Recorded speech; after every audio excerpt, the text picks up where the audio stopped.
al doctor Jean-Marc Gabostó, asesor internacional en emergencias en salud de la Organización Panamericana de la Salud y de la Organización Mundial de la Salud. Doctor, te saludo con mucho gusto, muy buenas noches. Muy buenas noches, estimado Javier, un placer estar con ustedes hoy. Gracias, en verdad, doctor.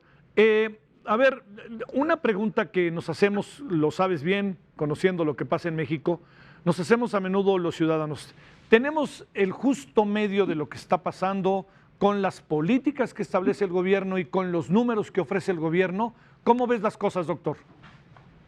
Estamos como todos y cada uno de ustedes muy preocupados por la situación en la cual indudablemente vemos un crecimiento de casos, de defunciones, de número de municipios con casos nuevos y por lo tanto estamos claramente en una fase ascendiente de la curva de la epidemia en el país.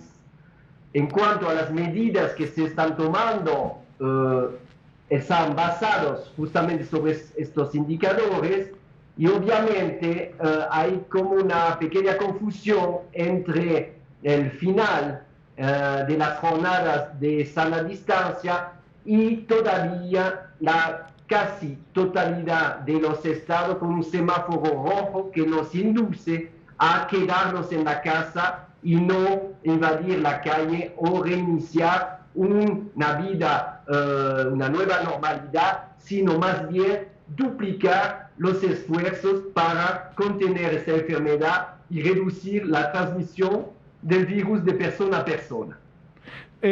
Doctor, uno de los temas que ha sido más latente en México, que ha sido debatido entre nuestros especialistas, es el tema que tiene que ver con las mediciones.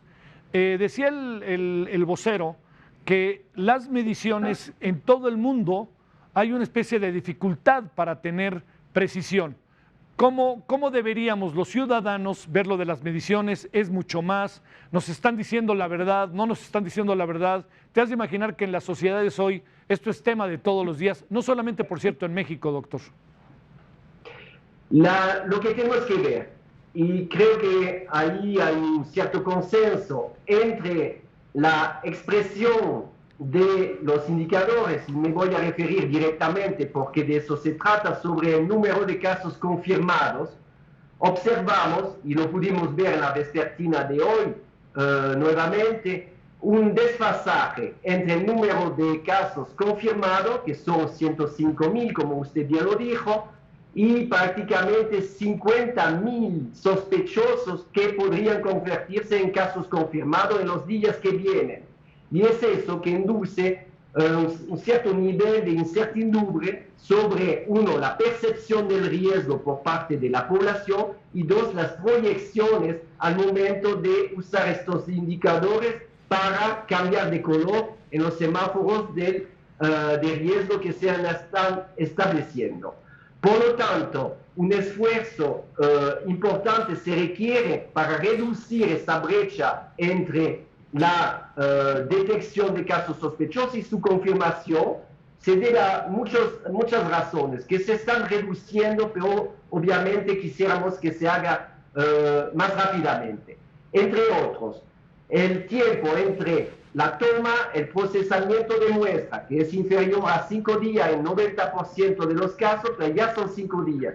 Después tenemos que ingresar e interpretar estos datos en las plataformas de vigilancia y eso está compilado a nivel nacional. Por lo tanto, hay brechas, hay retrasos y no únicamente eso, es que no todas las plataformas de vigilancia están compatibles entre la Secretaría de Salud de un lado y los estados y la Secretaría de Salud de los estados y por otro lado el IMSS, el ISSSTE, Pemex y los laboratorios privados. Eso se está solucionando armonizando las plataformas y las variables utilizadas que necesitamos para una interpretación clínica y epidemiológica del asunto. Y sobre esta base, basado en evidencia, se puede tomar acción para la contención, para la mitigación y obviamente para mantener medidas de distanciamiento social el tiempo que se requiere, porque lamentablemente es la única herramienta que tenemos para frenar y domar esta epidemia en el país y en nosotros. Me decía ayer un doctor, el doctor Raúl Rojas de la Universidad de Berlín, algo que me llamó la atención. Me decía, yo le pregunté, le dije, tenemos el semáforo rojo en casi todo el país, con excepción de Zacatecas. Y incluso hablamos con el gobernador ayer de Zacatecas, doctor, y nos daba un poco de razones por qué es así, ¿no? Porque diría, bueno, ¿por qué no todo el país es rojo? ¿Por qué nada más en el centro del país resulta que tenemos naranja? La pregunta concreta es esta. ¿Debimos haber finalizado las jornadas de sana distancia teniendo al país en un 95% de color rojo? La decisión de finalizar la sana distancia, la jornada de sana distancia, fue tomada mucho antes y lo interpretamos como el fin del túnel, la necesidad de la población de ver que en un momento dado íbamos a salir de esta pesadilla. Entonces, eso fue una decisión en un momento dado, pero al mismo tiempo se implementa el semáforo de riesgo que se supone da continuidad al proceso y es ahí que se mantiene, y diría más que nunca, se consolida la sana distancia porque nuevamente es la única manera de frenar la transmisión de la enfermedad. Entonces me parece que ahí, y ustedes, periodistas, medios de comunicación, tienen un rol fundamental.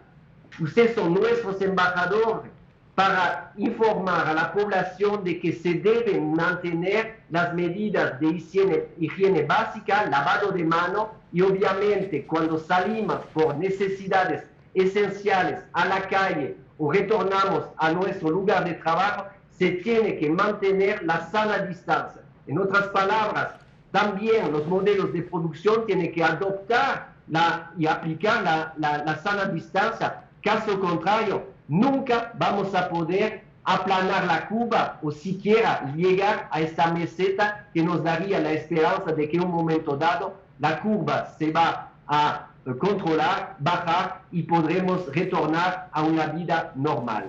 Doctor, otro de los asuntos que ayer debatíamos, algunos países han decidido que los estados o sus departamentos terminen ellos decidiendo qué hacer, en donde la decisión federal, la decisión del centro, del gobierno federal, cuenta nada más como un referente. ¿En esto qué piensas? Porque hay un debate en México de cómo debe de pasarse a la siguiente etapa y cómo debe cada gobierno asumir la responsabilidad en función de un mandato mayor que es el del gobierno federal. Eso es la Constitución lo define.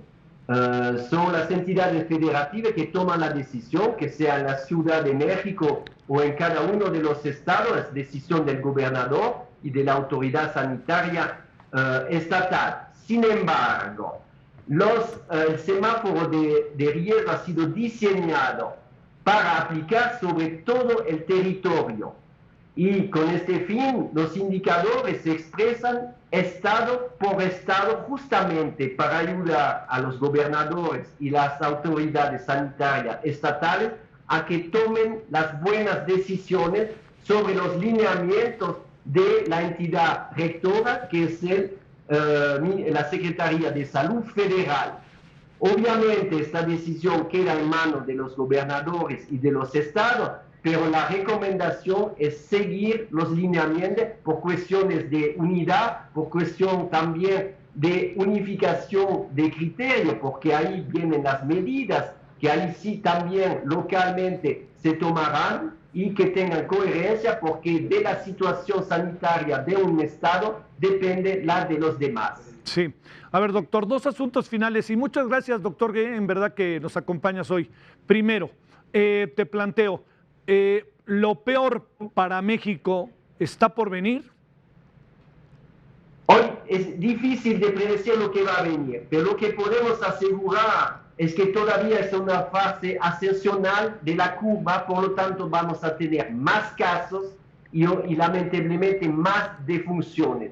es muy difícil predecir al día de hoy, a la vista de los indicadores que están todos en rojo, cuándo vamos a lograr el pico de la epidemia, y ojalá este pico no se transforme en una segunda onda o una resaca que haga que se dupliquen los casos y por lo tanto se dupliquen también las defunciones.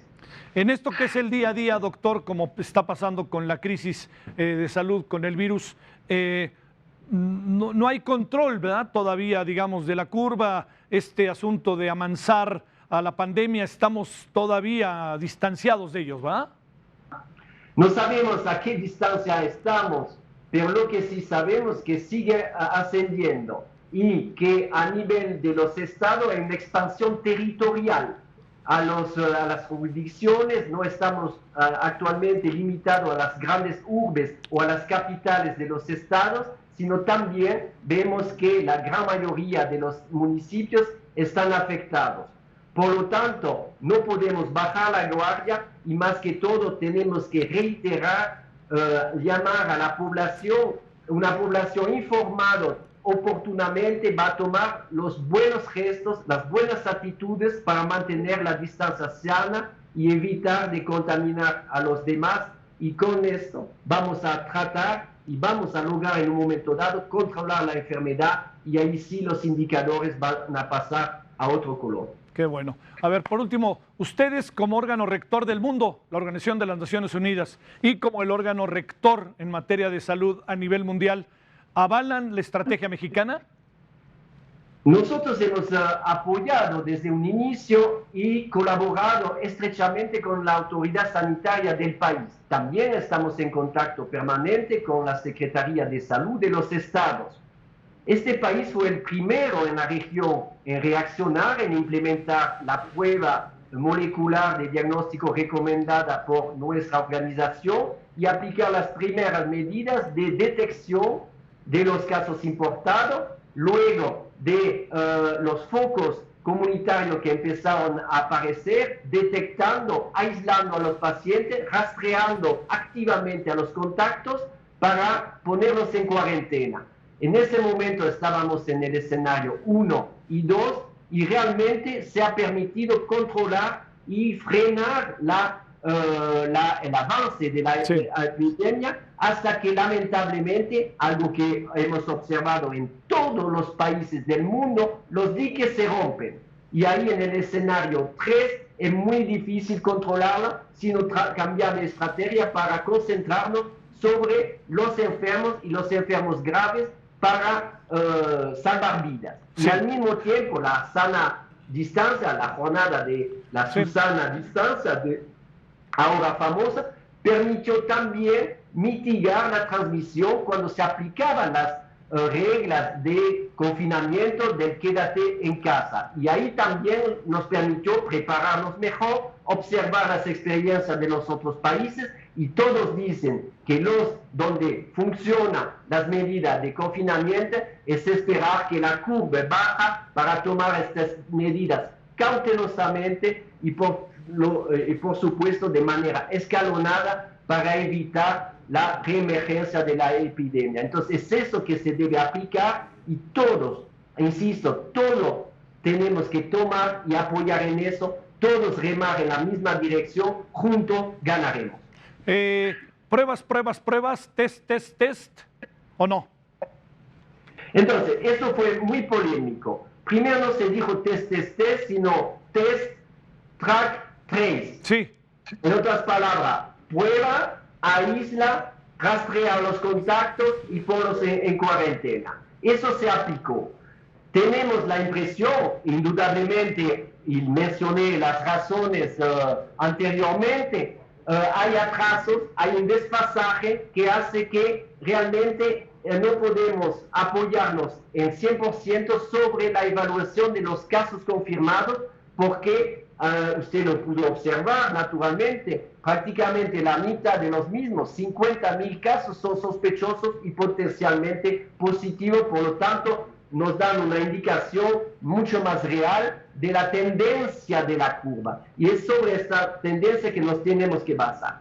Al momento que entremos en desconfinamiento, este momento no ha llegado, que la gente haya salido a la calle es otra cosa. Al momento que los semáforos cambien de color, que pasen a naranja, a amarillo, ahí sí vamos a tener que detectar inmediatamente a los casos para aislarlos nuevamente y rastrear la totalidad de los contactos tomando muestra a los casos sospechosos para evitar que una chispa en un momento dado localizada se vuelva a transformar en un incendio país. Doctor, te queremos agradecer mucho que hayas estado con nosotros, en verdad, ¿eh? ¿Cómo lo has pasado en México? Difícil, ¿verdad? Yo amo este país y estoy con ustedes porque todos estamos en esta pandemia. No hay un país que se haya librado y realmente estamos con ustedes y nuestra organización continuará apoyando a las autoridades, pero sobre todo al pueblo mexicano, porque es noble y así lo queremos. Muchas gracias, doctor. Hasta la próxima. Hasta luego. Muchas gracias. Gracias.